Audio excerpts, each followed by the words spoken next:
라는 명령을 받고 떠나니라. 아멘. 성경의 기준이라고 하는 제목으로 함께 말씀을 상고해 봅니다. 그리스도인에게 예수를 믿는다라고 하는 것은 일반적인 표현일 뿐입니다.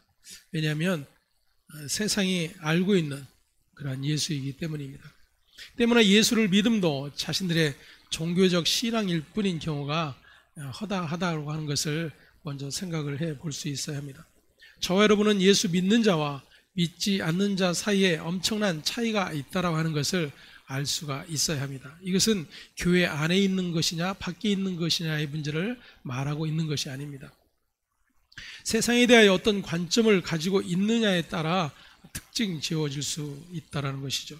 다시 말해서 세상을 어떻게 보느냐에 따라서 예수 안에 있는가 밖에 있는가 하는 차이를 느낄 수가 있을 것입니다. 먼저 예수님께서 세상에 대해서 어떻게 평가하고 계신가를 우리는 살펴보아야 합니다. 요한복음 7장 7절의 말씀 우리 함께 봉독하겠습니다. 세상이 너희를 미워하지 아니하되 나를 미워하나니 이는 내가 세상의 일들을 악하다고 증언함이라. 아멘. 예수께서 바라보시는 세상에 대한 관점이에요. 세상이 예수를 미워한다 그럽니다. 그것은 흔히 우리가 나누고 있는 것처럼 예수 믿는 자, 교회 다니는 자, 그리고 교회 다니지 않는 그러한 일반 사람들, 그들을 세상이라고 나누는 그러한 관점이 아니에요. 예수님이 말씀하시는 세상, 예수를 미워하는 그러한 세상은 자신들이 원하는 자신들의 뜻을 추구하는 그러한 자들을 가리키고 있는 것입니다. 때문에 세상이 너희를 미워하지 아니하되 이렇게 주님이 말씀하세요. 제자들을 향해서 하신 말씀이죠. 그렇다면 세상이 왜 제자들을 미워하지 않을까? 제자들이 가지고 있는 관점은 세상의 사람들의 관점과 다르지 않기 때문이라는 거예요. 너무나도 중요한 이야기죠. 세상이 저와 여러분을 미워합니까? 미워하지 않다라는 것은 저와 여러분들이 세상 사람들과 살아가는 삶의 방식과 관점이 다르지 않다라는 거예요. 그런데 예수님은 세상이 예수를 미워한다 그랬어요. 즉 예수는 세상의 관점과 다른 삶을 사시는 분이다 그 이야기. 더구나 그 예수가 살아가시는 그 삶의 기준으로 볼 때에 세상은 악할 뿐이라는 거예요. 자기가 주체가 되어 모두 자기가 중심이 되어 살아가는, 그래서 자기 중심으로 하나님을 구하고 하나님을 믿는 그러한 이들까지도 그 대상에 포함이 되는 것입니다. 그들을 예수님은 계속해서 악하다 증언하셨기 때문이에요. 예수께서 세상을 악하다 말씀하시는 것은 세상과 세상에 있는 모두가 다 하나님의 뜻을 거스르는 것일 뿐이기 때문입니다. 요한일서 2장에 예수님의 사랑하는 제자 요한은 이렇게 우리에게 가르쳐주고 있습니다. 16절에서 17절의 말씀 우리 함께 봉독합니다. 이는 세상에 있는 모든 것이 육신의 정욕과 안목의 정욕과 이생의 자랑이니 다 아버지께로 쫓아온 것이 아니요 세상으로 쫓아온 것이라. 이 세상도 그 정욕도 지나가되 오직 하나님의 뜻을 행하는 이는 영원히 거하느니라. 아멘. 세상에 있는 모든 것이 그랬어요. 때문에 저와 여러분 역시도 그 세상 속에 속한 자들일 뿐이에요. 더구나 지금 요한의 표현대로라면 하나님의 뜻을 행할 수 없는 자들인 것을 우리에게 가르쳐주고 있어요. 때문에 성경은 계속해서 그렇게 하나님의 뜻을 행할 수 없는 저와 여러분의 그 죄된 본질들을 계속해서 들춰내고 계신다는 거예요. 세상은 그러한 우리의 죄됨을 결코 드러내지 않습니다. 오히려 그런 우리의 죄됨으로 똘똘 뭉쳐져 있는 그런 우리의 악함을 칭찬할 뿐이에요. 그래서 개성을 중시해 주기도 하고 개인의 인격을 존중해 주기도 합니다. 그래서 자기의 뜻을 펼쳐내는 일들을 요즘은 아주 대단한 일로 여겨주고 있어요. 그렇지 못한 것이 오히려 어리석은 모습이다라고 세상은 규정을 해주고 있습니다. 그런 세상의 규정 앞에 그리스도인들은 자신들의 그 악함을 계속해서 들여다볼 수 없는 그런 구조 안으로 끌려가고 있다는 거예요.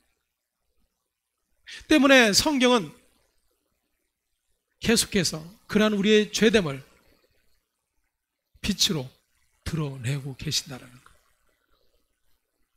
그리고 그 빛 앞에 드러내진 자들, 그러한 자기의 악함과 자신의 허물과 죄로 죽은 자신의 모습들을 확인하는 자들이 바로 하나님의 말씀 앞에 서는 자들이라고 하는 것을 우리는 먼저 기억할 수 있어야 할 것입니다. 세상과 세상의 것은 영원하지 못하다라고 기록을 하고 있습니다. 또한 오직 하나님의 뜻을 행하는 이가 없다라고 규정을 하고 있습니다. 때문에 이 세상은 하나님의 진노의 심판 아래 놓여 있을 뿐입니다. 거기에 저와 여러분은 예외가 아니다 그랬어요. 물론 예수 믿음으로 말미암아 그 은혜가 주어짐으로 말미암아 그 진노와 심판의 멸망의 자리에서 건져냄을 받은 것은 분명합니다. 하지만 그렇게 그 구원의 은혜 자리로 불러냄을 받은 것이 은혜임을 아는 자들은 계속해서 그 세상의 가치로 말미암아 자신의 의와 자신의 덕을 계속해서 찾아내는 그러한 일들을 자랑으로 여기지 않게 된다는 거예요. 예수 그리스도를 믿는다는 것은 예수님이 세상을 보셨던 그 시각으로 세상을 볼 수 있음을 의미하는 것입니다. 예수님이 이 세상을 사셨던 그 모습 그대로 살아가고 그 예수를 믿고 따르는 그러한 길을 향해 가는 자들, 그들이 하나님의 백성된 자들이다. 우리는 이 같은 사실들을 날마다 성경을 통해서 확인해 가는 것입니다. 그래서 성경의 기준이 무엇인가? 단지 저와 여러분들이 이 세상을 살아가는 데 있어서 어떻게 지혜롭게 살아가고 세상을 이기는 자로 살아가고 세상에서 복된 자로 살아갈 수 있는가를 우리에게 가르쳐주고 있는 것으로 착각해서는 안 돼요. 왜냐하면 그러한 모든 가치가 세상의 가치요 세상의 기준이기 때문입니다. 그러한 세상을 향해서 예수님은 악하다 말씀하세요. 그것이 성경의 기준이에요. 또한 성경의 기준은 바로 예수 그리스도, 오직 그분 한 분뿐이라는 사실을 우리는 기억해야 합니다. 왜냐하면 하나님의 뜻을 행하신 분은 오직 예수 그리스도밖에 없기 때문에.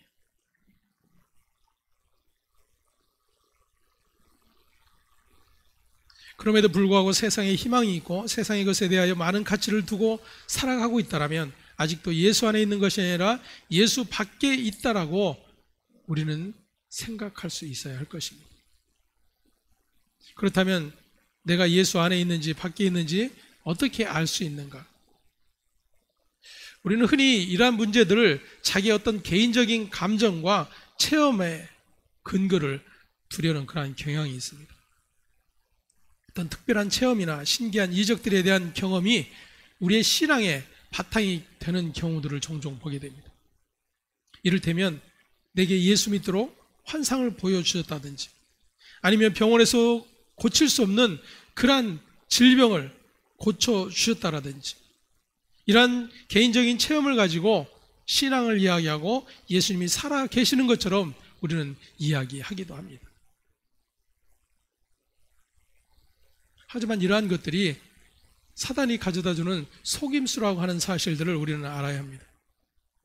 때문에 그러한 속임수를 분별할 수 있기 위해서 우리는 성경을 계속해서 배워가야 한다는 사실입니다. 막연히 성경을 보고 배운다고 해서 되는 것은 아니죠. 우리가 너무나도 잘 아는 대로 이번에 코로나19로 드러난 신천지를 우리는 모두가 다 알게 되었습니다.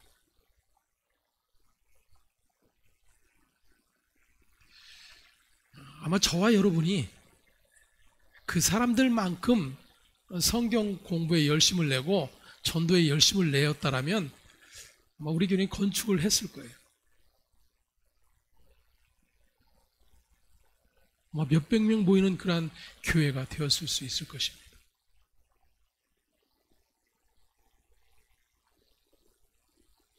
(6개월을) 그들은 모든 삶을 내려놓고 성경 공부에 매진을 해요.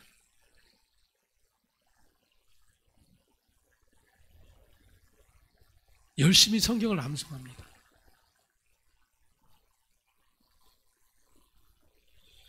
하지만 그 성경을 통해서 기준 삼고 있는 것이 무엇인가 하는 거예요.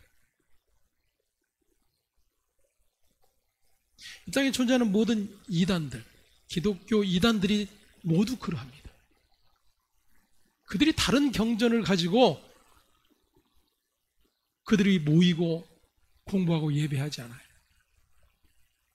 저와 여러분들이 지금 들고 있는 동일한 성경을 가지고 그들은 공부하고 있고 열심히 기도하고 있고 열심히 전도하고 있어요.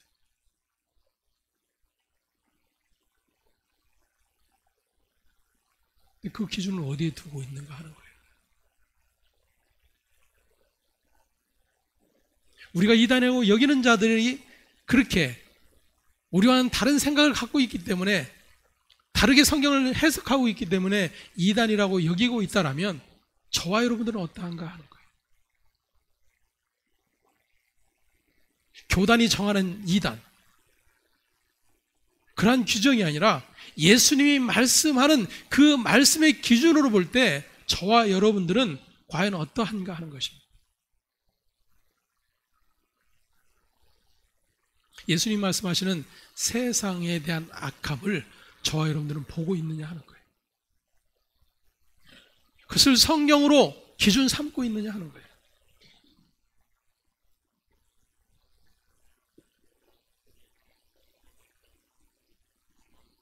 성경 말씀을 펼쳐서 저와 여러분이 어디에 소속된 자들인지를 계속해서 확인할 수 있어야 하는 것입니다. 무엇보다도 우리는 성경을 통해 예수도 알고 하나님도 알고 믿고 있습니다. 하지만 성경을 통해 세상이 알고 있는 그러한 일반적인 예수를 믿는다고 한다면 그 믿음은 방향을 잃고 표류하는 배와도 같을 것입니다. 성경은 예수에 관한 이야기를 하고 있으며 예수에 관한 이야기는 그가 당하신 십자가의 죽으심과 부활을 통해 하나님의 뜻이 무엇인지를 가르쳐주고 있기 때문입니다. 이 같은 성경의 관점을 이해하지 못하면 헛된 예수를 믿고 따르는 믿음에 머물러 멸망의 길을 달려갈 수 있다는 것을 우리는 기억해야 합니다. 유대인들이 믿고 있었던 야훼 하나님과 그의 말씀들을 통해 무엇을 깨닫고 알아야 하는지를 알지 못하면 저와 여러분 역시 그들과 다르지 않은 멸망의 길을 향해 달려갈 뿐이라는 사실입니다. 때문에 오늘 말씀을 통해 저와 여러분의 분명한 성경의 기준을 깨닫고 그 믿음 안에 설 수 있기를 간절히 소망을 합니다. 오늘 본문에 보면 바울 일행은 빌립보를 떠나서 이제 아비볼리와 아볼로니아를 거쳐서 데살로니가에 이르게 됩니다. 바울 일행이 도착한 이 데살로니가는 자유도시이며 좋은 항구가 있어서 교역이 활발한 그러한 도시였습니다. 당시 로마는 자신들의 점령지를 식민지와 자유도시로 나누어서 그렇게 다스리고 있었습니다. 식민지는 로마에서 파송한 통치자를 통해서 직접 다스렸고 로마에 대한 충성심이 인정이 되어지면 자유도시로 승격을 시켜줍니다. 그래서 지방자치권을 부여해주는 그러한 정책을 씁니다. 자유도시가 되면 그 지역 주민들에 의해서 통치자가 선출되는 민주적 그러한 특권을 얻을 수가 있게 됩니다. 하지만 로마에 대한 충성도가 낮아졌다고 판단되면 여지없이 다시 식민지로 격화시켜 버리죠. 이제 바울 일행이 도착한 이 데살로니가는 자유도시로서 자치권을 가지고 있었으며 천혜의 항구 도시로서 일찍부터 교역이 활발한 상업도시로 부를 이루고 있는 그러한 도시였습니다. 때문에 유대인 이 디아스포라들, 흩어진 유대인들이 일찍부터 자리를 잡고 있었고 유대인들의 회당도 그곳에 있었음을 알 수가 있습니다. 바울이 이제 데살로니가에 이르렀을 때에 회당에 들어가 성경을 강론하기 시작합니다. 단순히 성경을 가지고 설교했다는 그러한 차원이 아닙니다. 여기서 왜 갑자기 성경에 대한 문제가 논의되고 있는가 하는 것을 먼저 염두에 두어야 합니다. 바울 사도는 마가 요한의 동행 문제로 인해서 바나바와 심히 다투고 갈라섰죠. 그래서 신라와 함께 이제 독자적으로 전도 여행을 하게 됩니다. 더베와 루스드라를 거쳐서 아시아로 가고자 계획을 했지만 성령께서 허락하지 않으셨습니다. 마게도냐 사람이 바울더러 손짓하는 환상을 보고 마게도냐 쪽으로 가는 것이 성령께서 원하시는 방향이라고 생각하고 이제 마게도냐로 향하게 되었습니다. 우리가 살펴보았던 대로 그렇게 바울의 뜻을 내려놓고 성령의 이끄심을 따라 마게도냐로 가게 됐지만 그곳에서 수많은 이들이 예수를 믿겠다고 기다리고 있었던 것이 아니에요. 루디아라는 한 여인과 그 가정, 그리고 간수와 그 가족들을 구원하는 그러한 일이 이제 펼쳐지게 됩니다. 하지만 그곳에서도 더 이상 복음을 전할 수 없게 되어 이제 데살로니가로 오게 된 것입니다. 데살로니가로 오게 된 바울 일행은 또다시 유대인의 회당에 들어가서 복음을 전하게 됩니다. 여기서 우리가 한 가지 좀 궁금한 부분이 있습니다. 바울이 가는 곳마다 제일 먼저 복음을 전했던 곳이 유대인들의 회당이었다라는 거예요.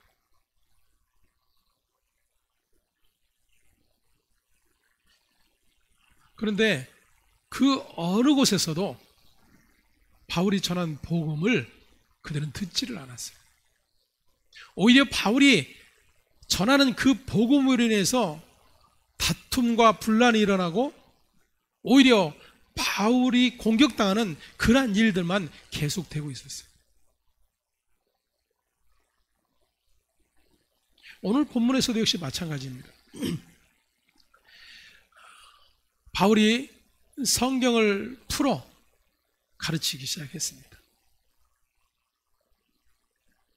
바울이 성경을 풀어 가르치기 시작한 그 성경은 구약의 말씀이죠. 오늘 우리가 가지고 있는 신구약 성경 66권의 그런 전체 내용이 아니죠. 모세오경과 시편들, 예언서들. 유대인들은 그 말씀을 하나님의 말씀으로 간직하고 있었기 때문입니다. 근데 바울이 그 유대인들이 모이는 회당에 들어가서 3주 동안이나 가르쳤어요. 성경을 자세히 풀어 가르쳤습니다. 그 말은 구약의 그 하나님의 모든 말씀들, 그 말씀들이 무엇을 설명하기 위한 것이었는지를 조목조목 하나하나 유대인들에게 설명해 주었다, 그 이야기예요.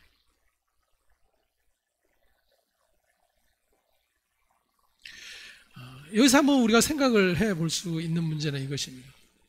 만일 저와 여러분이 그렇게 하나님을 믿는 자예요. 성경을 알고 있고 성경의 말씀을 열심히 행하고 있었던 자들이에요. 근데 그 하나님의 말씀을 통해서 하나님께서 가르쳐 주시고자 했던 일이 무엇인지를 계속해서 배우게 되고 확인하게 된다면 저와 여러분은 어떻게 했어요? 그 가르침을 믿고 나아가겠습니까? 아니면 거부하겠습니까?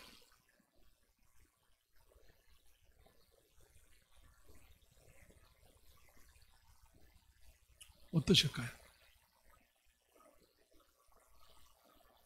잘 모르시겠어요? 에어컨을 더 확 낮춰야 될 것 같아요.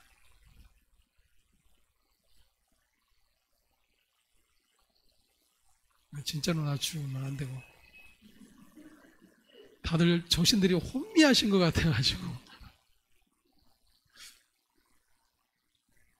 따뜻해서 그러신가. 저 여러분들 같으면 어떻게 생각이 되겠어요? 이것은 굉장히 어려운 문제입니다. 저 여러분 자신만 봐도 그래요. 우리가 듣고 배워왔던 것들, 내가 옳다라고 여기고 있었던 것들, 이러한 것들이 기준이 되어서 하나님의 말씀을 거부하는 일들이 비일비재하기 때문에, 특히나 신앙이 신념이 되어버리는 경우들이 많습니다. 자기가 믿는 바가 옳다라고 여기고 그것 외에는 받아들이려고 하지 않는 그러한 모습들이 우리에게는 강하게 남아있어요. 유대인들 역시 당연한 것이었습니다. 그들은 하나님의 말씀을 받은 자였고 하나님의 택함을 받은 백성들로서 자신들의 조상으로부터 친히 그 율법의 말씀을 하나님께로부터 받고 그 말씀을 열심히 지켜 순종해야 한다라는 그러한 가르침을 받고 살았던 자들이에요. 그래서 그것이 자신들의 신념화 되어 버렸어요. 그 어떤 것도 그 견고함을 무너뜨릴 수 없는 것이 되어 버렸습니다.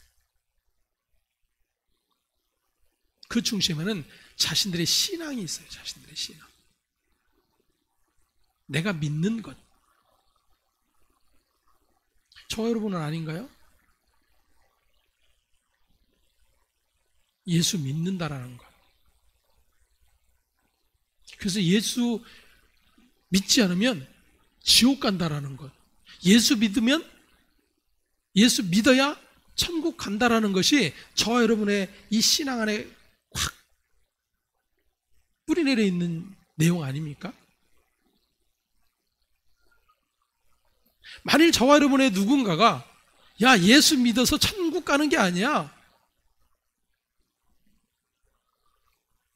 예수 믿지 않아도 이 땅에서 바른 삶을 살고 선한 삶을 살고 다른 종교에서처럼 말하는 것처럼 그들에게도 구원이 있는 거야 라고 말을 한다라면 저 여러분들이 아 그래? 라고 생각을 하겠어요?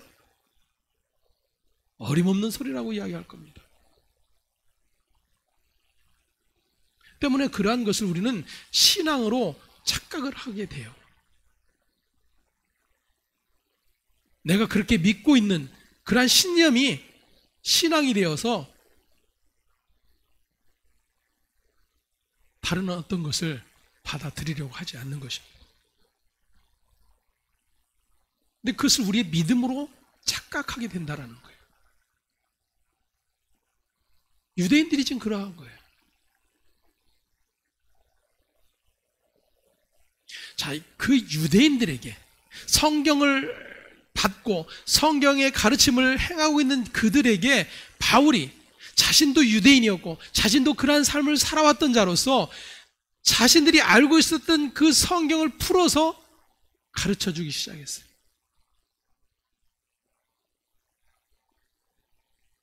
근데 놀라운 일이 일어납니다.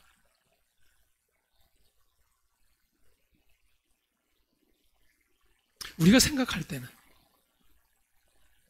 누가 가장 먼저 아멘 하면서 화답하겠어요? 네? 누구겠습니까? 이방인들이겠어요? 유대인들이겠어요? 유대인들이죠.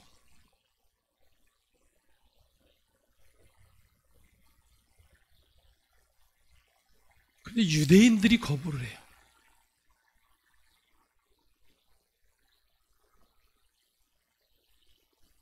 유대인들이 듣지 않습니다. 자신들이 가지고 있는 신앙과 자신들이 믿는 바와 다르다라는 거죠. 자, 바울이 가는 곳마다 먼저 유대인의 회당에 들어가서 복음을 전합니다. 물론 로마서에 보면 바울이 자기 동족, 그들에 대한 그 하나님의 말씀, 그것을 전하고 싶은 그러한 간절함이 있었던 것을 확인할 수 있어요.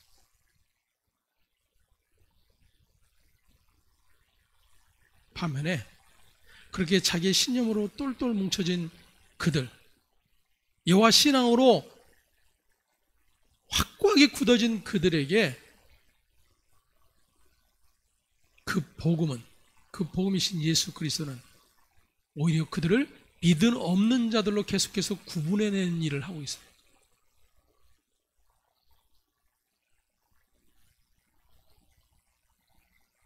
어쩌면 바울은 지금 유대인들에게 시비를 거는 것입니다.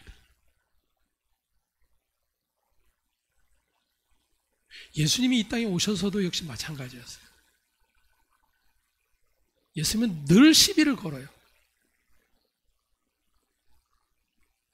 너희가 그걸 옳다고 여기느냐? 너희가 선하다고 여기느냐? 너희 행위가 자랑할 것이라고 여기느냐? 왜냐하면 그들은 그것을 자랑으로 여기고 옳다라고 여기는 삶을 살고 있었어요. 자신들의 믿음이 옳다라고 규정 짓고 있었어요. 한 번도 자신들의 믿음과 자신들의 행위가 하나님을 거스르는 일이라고 여기지를 않았어요. 그들에 대해 예수님은 계속해서 시비를 거는 거예요. 반면에 그 예수를 대적하는 자들은 어떻습니까? 오히려 예수야말로 하나님의 뜻을 행하지 않고 율법을 거스르는 자라고 날마다 시비를 거는 거예요.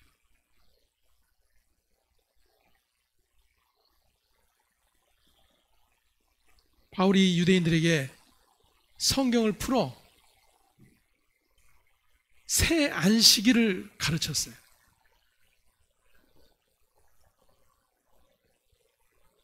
그런데 두 가지 반응이 나타납니다. 이 두 가지 반응 안에는 저와 여러분이 항상 속해 있어요. 그 둘 중에 하나에 우리는 속합니다. 그러면 내가 어디에 속한 자인지가 분명하게 드러나게 됩니다. 4절 말씀, 5절 말씀 함께 봅니다. 그 중에 어떤 사람 곧 경건한 헬라인의 큰 무리와 적지 않은 귀부인도 권함을 받고 바울과 실라를 쫓으나 그러나 유대인들은 시기하여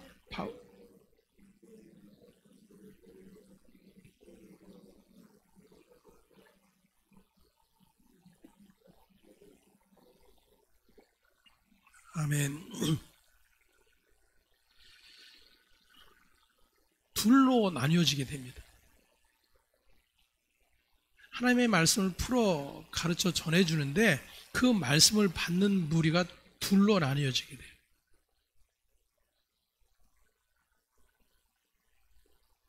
그 바울의 풀어 가르치는 말씀을 듣고 믿는 자들이 있는 반면에 그렇지 않은 자들이 나타나요. 자, 중요한 것은 이것입니다. 그렇게 둘로 나타나는데 바울이 풀어 가르쳐 주시는 말씀을 듣고 믿음으로 나오는 자들과 나오지 않는 자들로 나누어지게 되는데 믿음으로 나오는 자들이 누구냐 그거예요. 하나님을 알고 성경도 알고 율법을 행하고 있는 자들이었어요? 아닙니다, 여러분. 이방인이었던 헬라인과 적지 않은 귀부인들. 물론 이들은 미루어 짐작해보면 지금 바울이 회당에서 복음을 전하고 있기 때문에 성경을 풀어 가르치고 있기 때문에 이 헬라인과 귀부인들 역시도 그 회당 안에 있었던 자들이라고 여겨질 수 있어요. 그렇다면 아마 그들은 당시에 흩어진 유대인들, 그리고 곳곳마다 그렇게 회당을 세워놓고 하나님의 말씀을 읽고 가르쳤던 일들이 계속 되어졌던, 그래서 그 하나님의 말씀을 믿고 하나님의 백성이 되겠다고 들어왔던 이방인들로 여길 수가 있어요. 즉 유대인들로부터 하나님의 말씀을 듣고 가르침을 받았던 그러한 자들일 확률이 있어요. 그런데 그것이 하나님의 은혜요, 하나님의 백성 되는 길이라고 여기고 있었는데, 바울이 그 성경을 풀어 가르쳐주는 그 말씀을 통해서 그렇지 않다라고 하는 것을 알게 되었다는 거예요.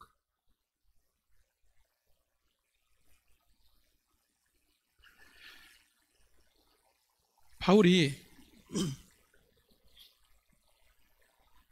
성경을 풀어 가르쳐준 내용이 무엇입니까?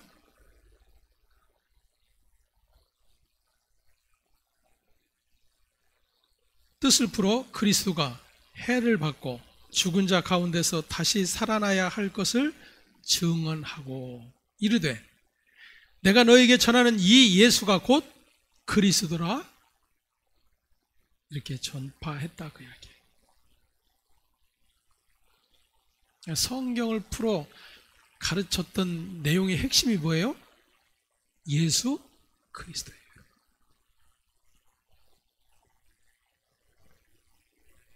그리고 그 예수 그리스도가 하나님께서 구약의 모든 말씀을 통해서 계속해서 가르쳐 주시고자 했던 그 그리스도였다. 하나님이 너에게 구원자로 보낼 그 약속된 자였다. 그가 바로 예수였다. 근데 그 예수가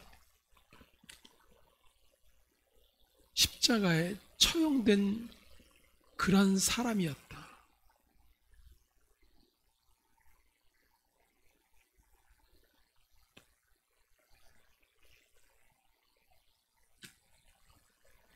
이 같은 성경의 기준을 분명하게 외쳤을 때에 그 복음의 말씀을 듣고 그 예수 그리스도의 은혜로 말미암는 그 구원의 자리에 나오는 이 일이 일어나게 되는 거예요.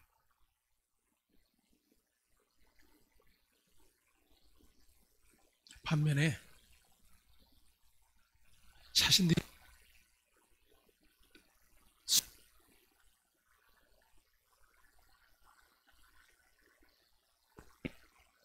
모든 가치들, 그런 것을 붙들고 있었던 유대인들,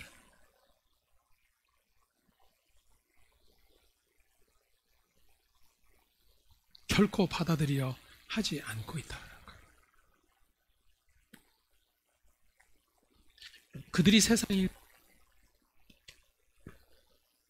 그들이 하나님의 백성 밖에 있는 자들일까요? 우리는 그러한 유대인들과 나를 계속해서 분리시켜내는 일들을 해왔어요. 그렇게 어리석은 유대인들, 미련한 이스라엘, 그 속에 내가 있음을 확인하는 일들은 하지 않아요. 왜? 우리의 신앙의 견고함 안에 나는 예수를 믿는 자로 있기 때문에.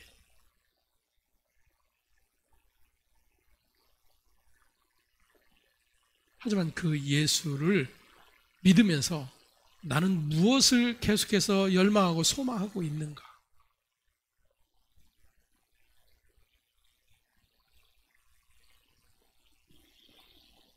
세상이 미워하는 그러한 자리에 내가 있는가 하는 거예요.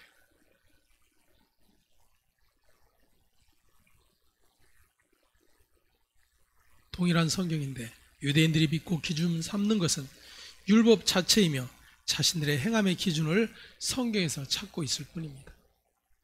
이들은 동일한 성경 곧 하나님의 말씀을 오히려 거부하는 모습으로 나타나고 있어요.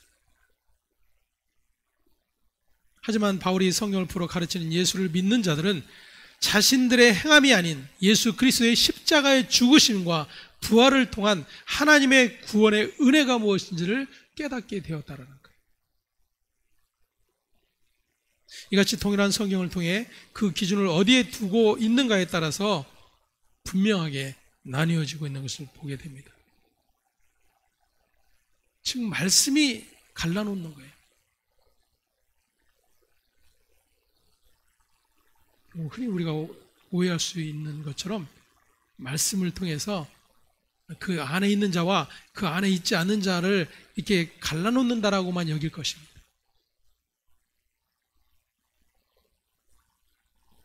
그것은 자칫 편가르기가 될 뿐이에요.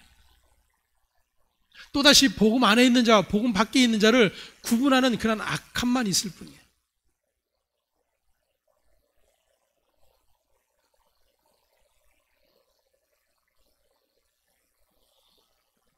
성경의 기준인 예수 그리스도를 발견하게 된다는 것은 그렇게 이 안에 있는 어떤 무리들을 나눔과 어떤 교회들을 나눔과 이단과 이단이 아닌 자들을 나눔의 이야기가 아니에요.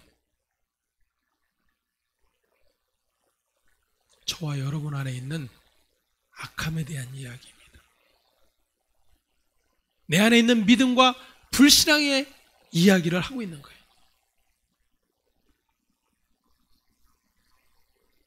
바울이 전하는 내용의 핵심은 예수가 그리스도라고 하는 것이었습니다.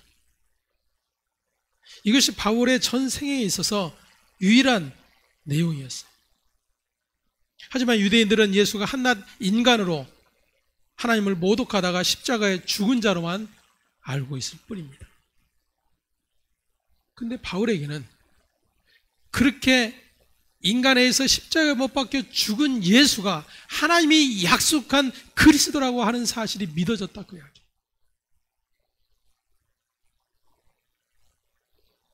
저와 여러분들에게 믿어지는 예수는 어떤 예수인가 하는 겁니다.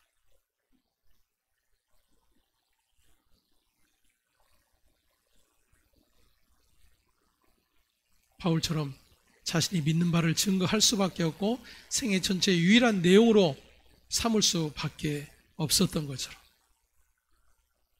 그리고 그러한 이유 때문에 바울은 가는 곳마다 환영을 받는 것이 아니라 반대와 위협과 고난과 끊임없는 박해들을 경험할 뿐이었어요.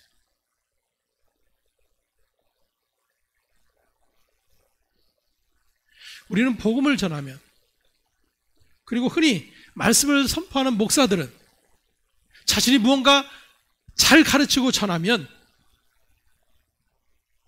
사람들에게 그리고 성도들에게 환영을 받을 것을 기대합니다.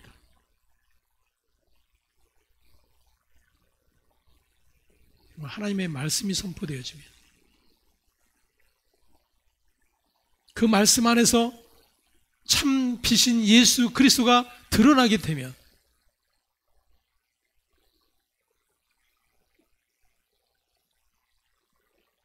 그 같은 고통을 환영할 이들이 없어요. 환영할 자들은 오직 바울처럼 예수 그리스도에 의해서 믿음으로 불려내진 자들 뿐입니다.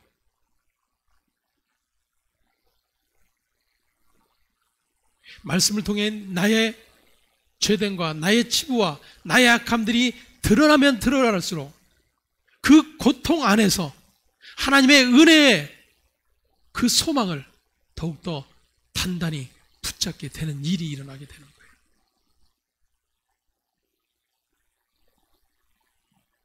하지만 그러한 예수, 그러한 하나님의 말씀을 사모하지 않아요. 그게 세상의 악함입니다. 그렇다면 내가 지금 하나님의 말씀 앞에서 그러한 나의 실체가 드러난다면 그것이 바로 저와 여러분의 악함이에요.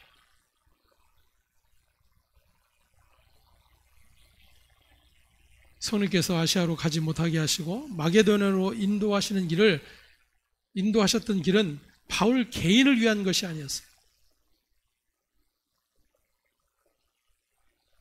하나님의 말씀에, 하나님의 뜻에 의한 것이라고 하는 사실을 우리는 기억해야 합니다.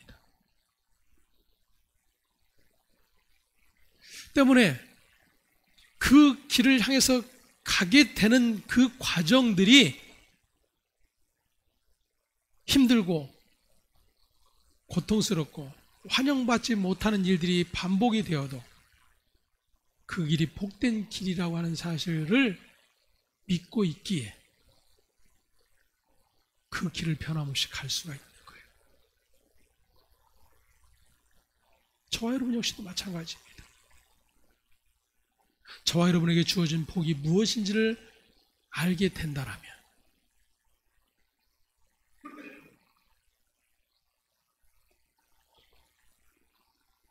오히려 말씀을 통해 드러나게 되는 저와 여러분의 그 고통스러운 일들 때문에 오히려 더 주님의 은혜를 사모하고 그분의 은총을 기대할 수밖에 없는 자로 나아가게 될 것입니다. 구약의 모든 말씀의 가르침을 따라 하나하나 의미를 상고하며 나아간다라면 메시아의 십자가의 죽으심과 부활이 무엇을 의미하고 있는지를 깨달아 알 수가 있게 되는 거예요. 때문에 저와 여러분들이 구약의 말씀을 통해서 계속해서 확인해야 하는 것은 그렇게 하나님의 모든 말씀 안에서 결코 의를 이룰 수 없었던 존재가 바로 나였구나를 확인하는 거예요.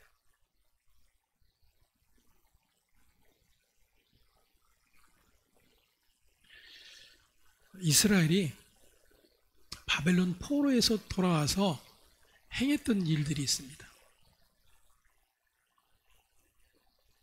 학사 에스라를 통해서 영적 대각성이 일어났다라고 이야기를 합니다.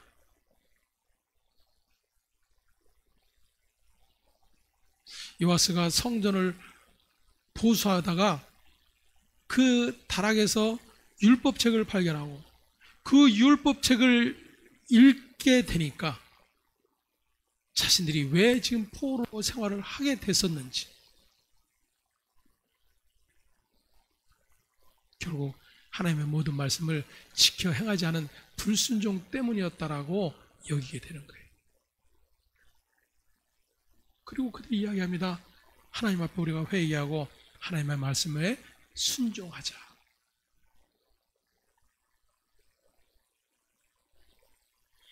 그래서 잊어버렸던 제사들을 다시 하고 안식일 규례를 지키고 유월절을 지키고 다시 경건한 삶을 살고자 애를 썼어요.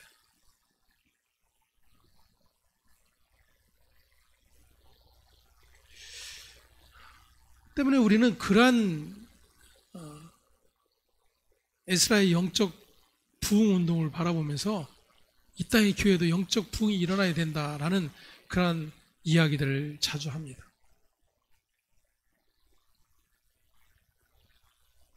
그리고 무엇을 향해서 달려갑니까?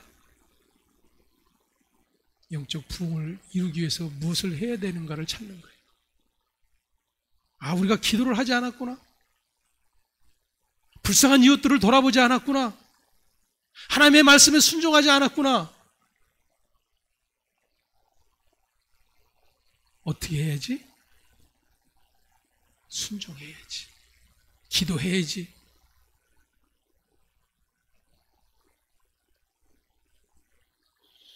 여러분, 그것을 영적 부흥이라고 여기는 거예요.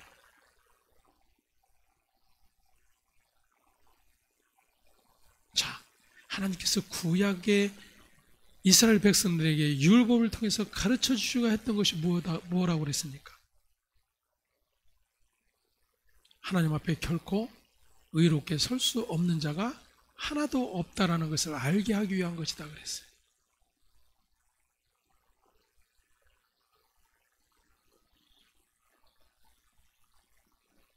물론 그들의 불순종과 그들의 하나님의 말씀을 지켜 행하지 않은 그 하나님의 말씀의 귀를 막고 있었던 것에 대한 심판의 결과로 바벨론의 포로 생활이 있었어요.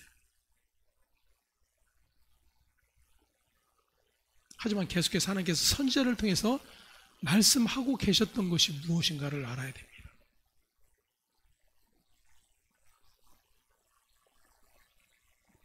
만일 그들이 생각하고 있던 것처럼, 우리가 여기고 있는 것처럼 영적 대각성, 영적 부흥을 다시 이루는 일, 그래서 경건한 삶을 살아가는 일들, 그것이 하나님이 원하시는 일이었구나 라고 여기게 된다면 하나님의 약속된 메시아는 필요가 없어요.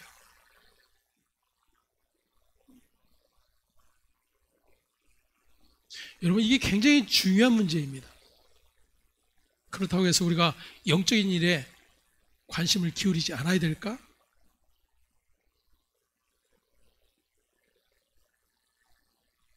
아니요. 영적인 일에 관심을 가지고 나아가면 나아갈수록 하나님의 뜻을 이룰 수 없는 우리의 존재가 확인되는 게 마땅한 거예요.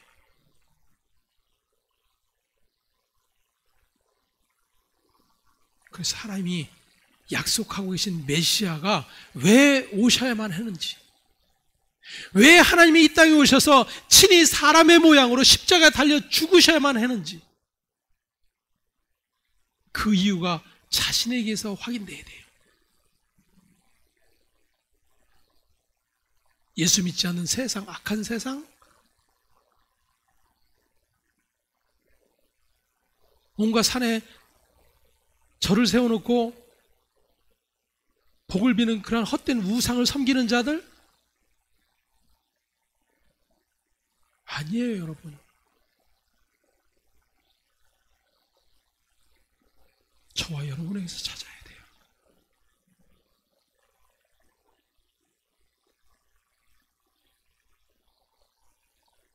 저와 여러분은 성경에서 진짜 세상을 소개하고 있는 것이 무엇인지를 볼 수 있어야 합니다. 성경에서 영생으로 소개하고 있고 세상에 희망 없음에 대한 유일한 대안이 무엇인지를 확인할 수 있어요. 그것은 다름 아닌 예수 그리스도 안입니다.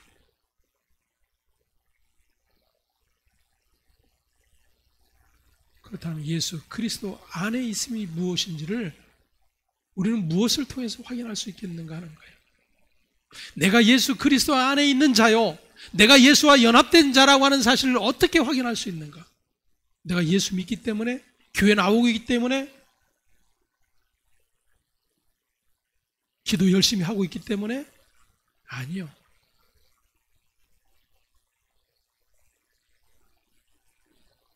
서두에 말씀드렸던 것처럼 저와 여러분 그렇다면 너무나도 부끄러운 자들일 뿐이에요. 신천지 교인들에 비하면.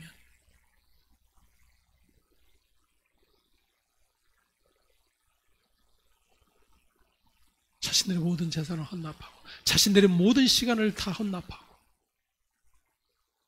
자신들의 모든 인생의 계획도 헌납하고 유일한 구주로 믿는 이만희에게 올인하는 삶을 살아요.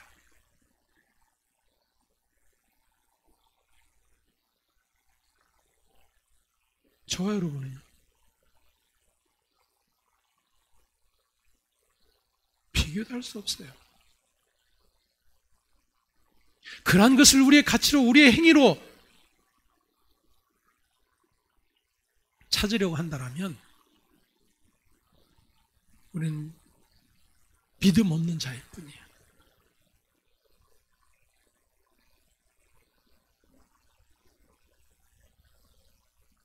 저와 여러분이 확인해야 될 것은 내가 예수 그리스도 안에 있는 자인가 하는 거예요.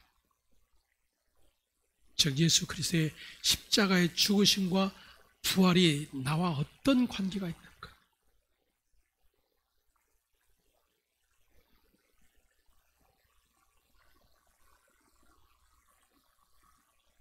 예수님은 세상의 사고방식과는 전혀 다른 방법으로 사신 분입니다.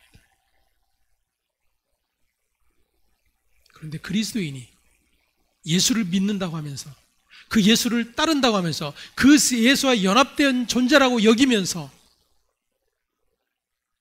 예수와 다른 삶의 가치를 추구하고 살아간다면 그가 누구겠는가 하는 거예요.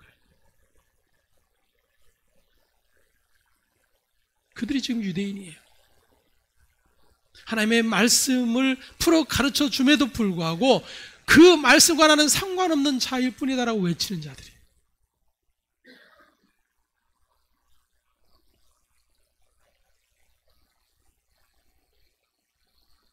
때문에 신자는 그리스도 안에 있을 때만이 진짜 새로운 세계를 경험할 수가 있게 되는 것입니다.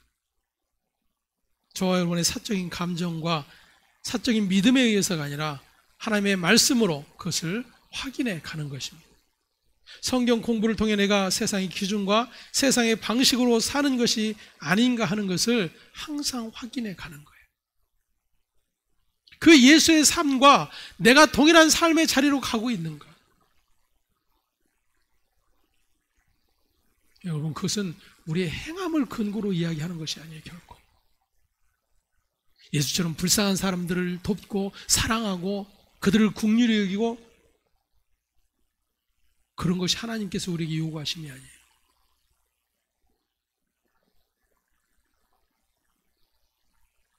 성경 공부라고 하는 것은 우리의 고민거리를 해결하는 것이 아니라 예수 그리스도의 고난과 죽음을 지금 이 자리에서 다시 재현시켜 나가는 그러한 시간이 되어져야 되는 거예요. 때문에 뒤에 보면 베레아 사람들에 대한 이야기가 나옵니다. 우리 11절 말씀 함께 봅니다.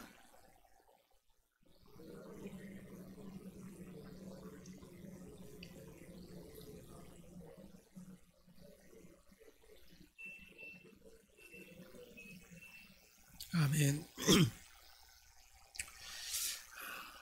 이 부분이 저와 여러분에게 있어서 필수적으로 있어야 하는 부분입니다. 바울이 가는 곳마다 유대인 회당에서 무엇을 하였죠? 성경을 풀어 강론하였어요.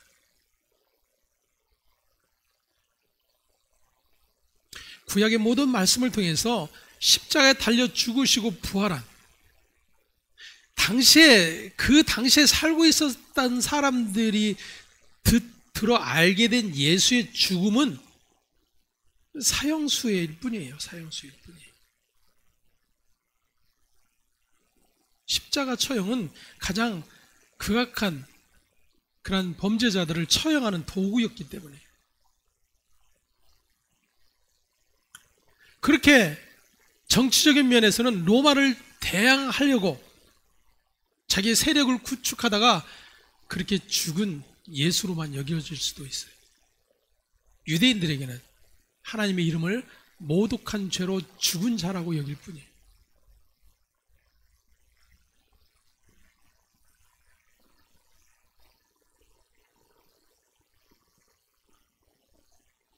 바울은 가는 곳마다 유대인의 회당에서 그렇게 아무런 능력 없이 죽은 사형수일 뿐인 예수가 바로 하나님께서 구약 성경 전체를 통해서 계속해서 말씀하시고 전해주시고자 했던 메시아 곧 예수였다라는 거예요.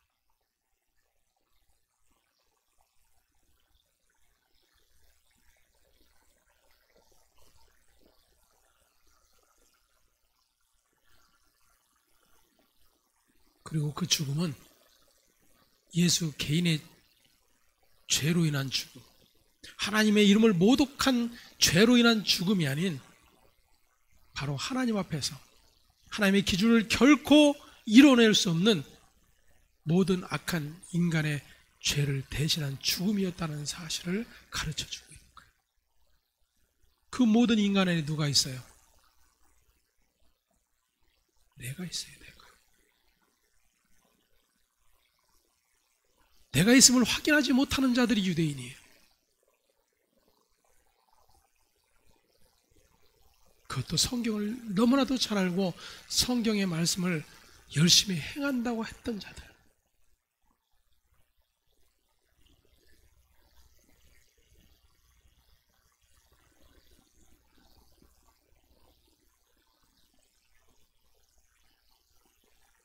우리는 성경을 통해서 예수님의 고난과 죽음을 날마다 확인할 수 있어야 됩니다. 그 예수의 죽음의 자리가 나의 자리인 것을 확인할 수 있어야 돼요. 그 죽음의 자리가 확인이 되는 자에게 일어나는 일이 부활이에요.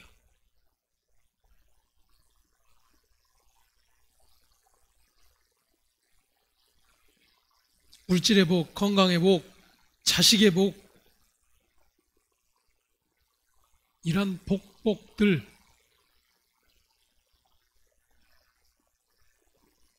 성경의 복하고는 전혀 상관없는 복입니다.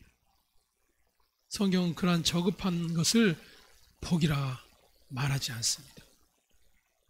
그것은 이 세상에 한정된 복일 뿐이에요.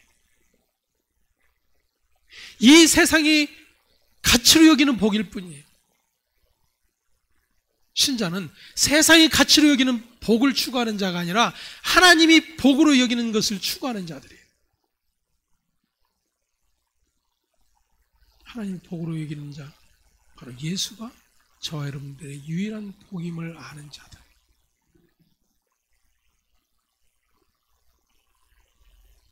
근데 그 예수가 복임을 아는 자리로 가는 것이 세상의 모든 것들을 다 떨쳐버려야 하는 일들이다, 그 이야기예요. 세상의 영광을 영광으로 여기지 않는 자리로 가는 것이기 때문에 그것이 고통인 거예요. 그래서 주님의 말씀처럼 가는 이가 적음이니라 그랬죠.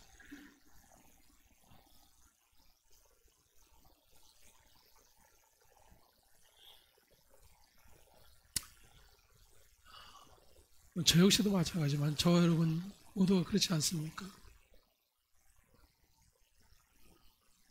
교회가 부흥하고 사람이 많아지고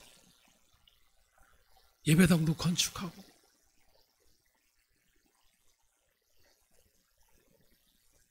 그걸 복 아니라고 여기지는 않을 거 아닙니까? 그러한 일들이 일어날 때 하나님이 우리를 멸망의 길로 인도하시는구나 이렇게 생각하는 사람은 아무도 없을 거예요.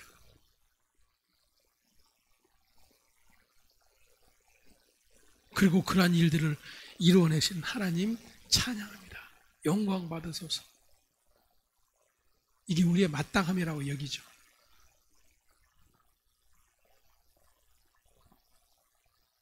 하지만 성경을 통해서 확인해 보십시오. 예수께서 그것을 영광의 길이라고 말씀하셨는지,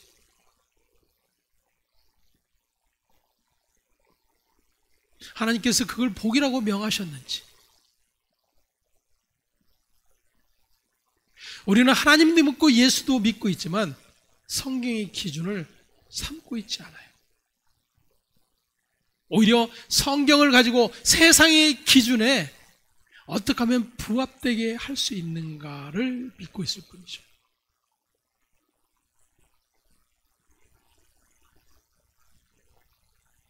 베레아에 있는 사람들은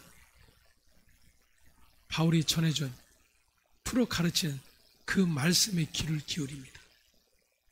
여러분 보십시오. 여기서 그들이 말씀에 지금 귀를 기울이고 있다는 것이 어떻게 지금 드러나고 있는지, 간절한 마음으로 말씀을 받고 그랬어요.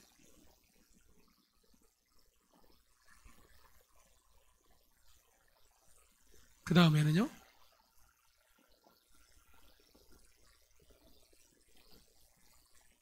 그 다음에 뭐라고 기록되어 있습니까?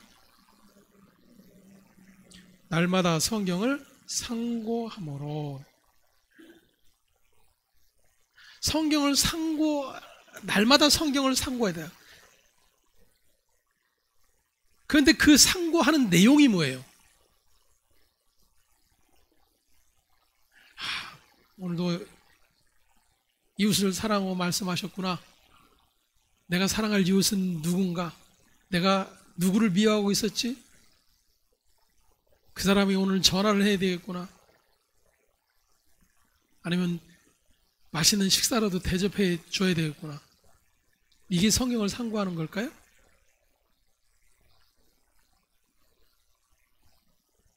무엇이 성경을 상고하는 거였어요, 그들이? 바울이 전해주는 구약의 성경을 통해서 풀어내는 예수 그리스도의 십자가의 죽으심과 부활의 내용, 이것이 그러한가? 이것이 그러한가? 그들이 상고한 내용은 이거예요.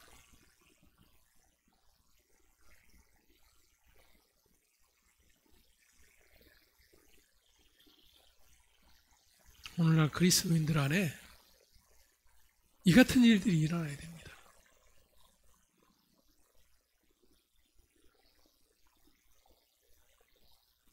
세상에서의 복, 육신의 복, 이생의 자랑, 그것을 어떻게 하면 하나님이 가져다 주실 것인가?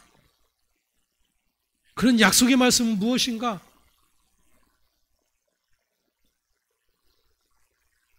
그런 목적을 가지고 성경을 백독한들, 아니 성경을 달달달달 함송한들, 그게 무슨 의미가 있겠는가 하는 거예요.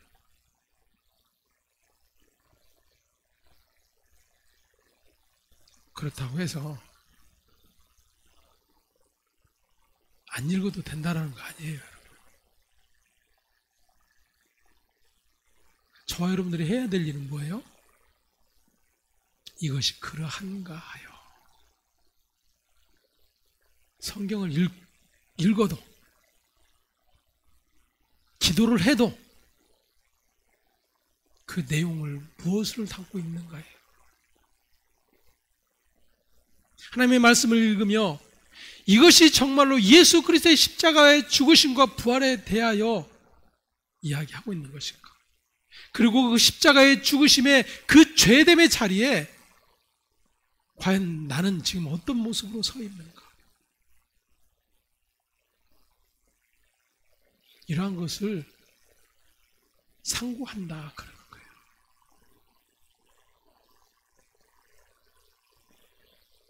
성경은 오직 예수 그리스도에 대해서 보여주는 살아있는 말씀이기 때문입니다.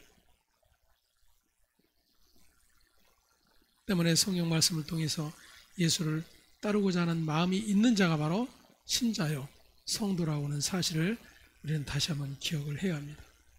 때문에 성경을 읽다가 아니면 하나님의 말씀을 듣다가 아니 성경을 공부하다가 나의 자존심이 짓밟혀지고 무시당하는 일들이 일어나게 된다 하더라도 오히려 더 말씀을 사모하는 마음이 생기는 자가 성도예요. 그 아픔과 고통을 경험하며 하나님의 은혜의 자리로 계속해서 이끌려짐을 받는 자가,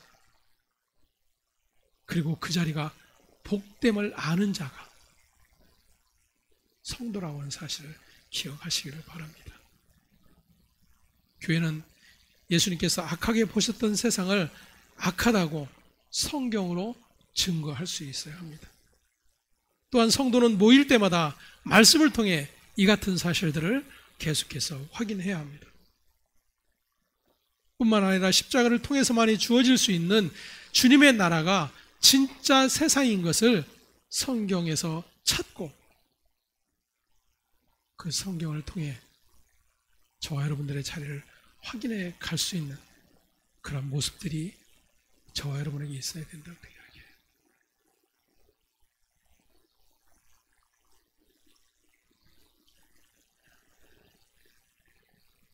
한 가지만 우리가 정리를 하고 마치겠습니다.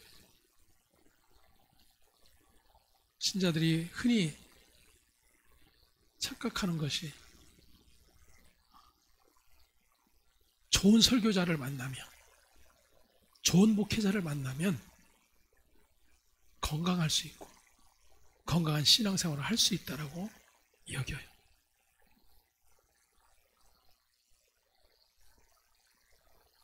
그리고 교회가 올바른 일을 하면 그 교회가 좋은 교회라고 여깁니다.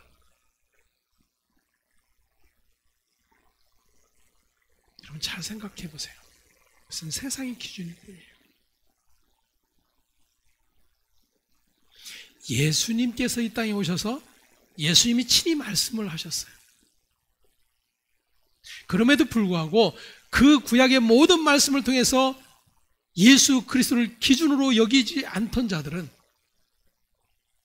하나님이 직접 그들에게 설교하셨어도 오히려 귀를 막고 마음을 닫을 뿐이었어요. 왜냐하면 그들에게 기준은 이 세상의 복을 기준으로 삼고 있기 때문에. 십자가에 달려 죽으시겠다라고 말씀하시는, 그리고 그렇게 힘없게 붙들려 처형당하는 그러한 예수를 자신들의 구세주라고 여길 수 없었던 거예요. 그들은 아직까지도 메시아를 기다립니다.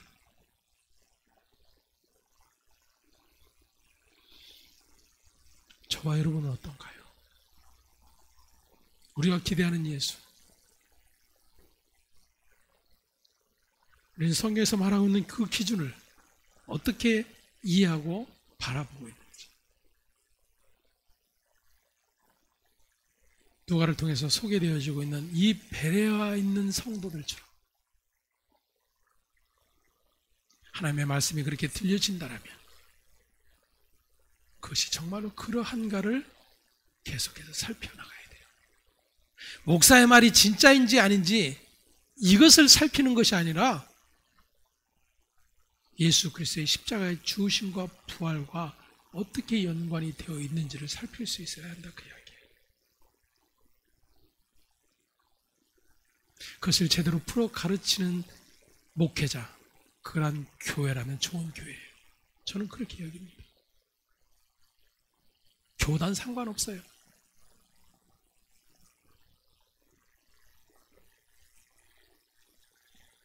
오늘도 저와 여러분이 그 성경의 기준에 바로 서 있는지 고민하고 또 고민하는 그런 시간들 되어지길 바랍니다. 기도하겠습니다. 하나님 은혜를 감사합니다. 주님의 나라가 진짜 세상인 것을 하나님의 모든 말씀을 통해서 찾고 확인해가는 그러한 은혜가 있기를 간절히 소망을 합니다. 그래서 예수님께서 이 땅에 오셔서 선포하셨던 것처럼, 또한 예수의 영을 받은 모든 사도들이 변함없이 전했던 것처럼 예수 그리스도의 십자가의 죽으심과 부활을, 그리고 그 안에 내가 있음을 날마다 확인해가는 우리 모두 될 수 있도록 은총 베풀어 주시옵소서. 감사하고 우리 주 예수 그리스도의 이름으로 기도합니다.